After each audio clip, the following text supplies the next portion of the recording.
Hello mga ka-busy mind. So ito ay fire alarm addressable sounder. Yan.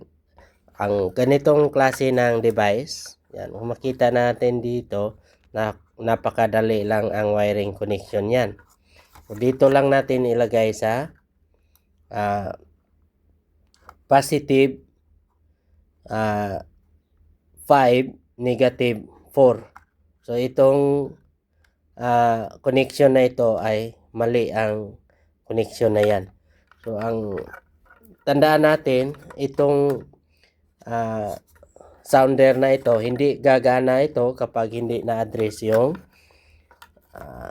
base niya kasi may electronics dito sa loob. So ito ang gamit natin na addressing machine para gagana ang sounder na yan. So itong dalawang socket para ito sa sounder base, yung isa para sa interface module. Yan ang gamit niyan. Kapag device naman, ito dito din natin ilagay pag-address.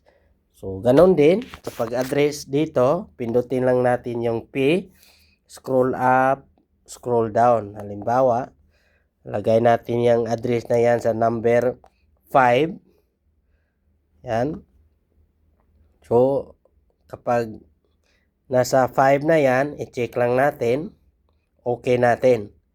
So pindutin ulit natin yung P, lalabas diyan P2 para pag-reading sa address niya.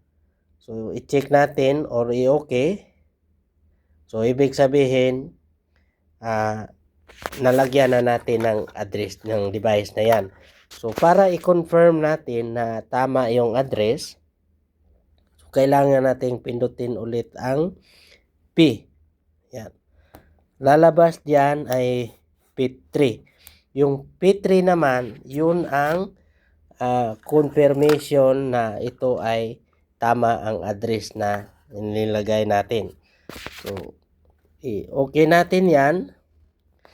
So tandaan natin, ang sounder wala itong light indicator. So kailangan itong malaman natin kapag na-supplyan na yan. So dito sa pag-program, hindi tutunog yan.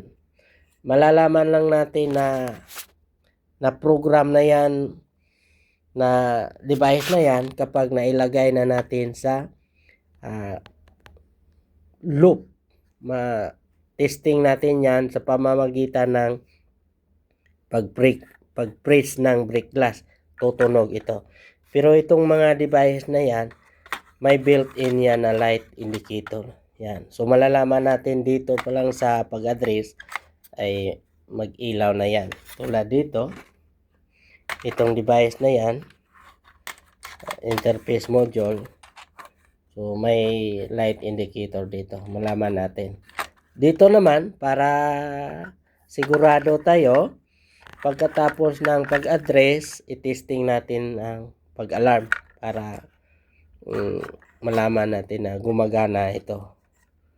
Kasi kapag hindi gumagana, ibig sabihin hindi nalagyan ng address o kaya'y mali ang wiring connection dito sa sounder mismo. Okay?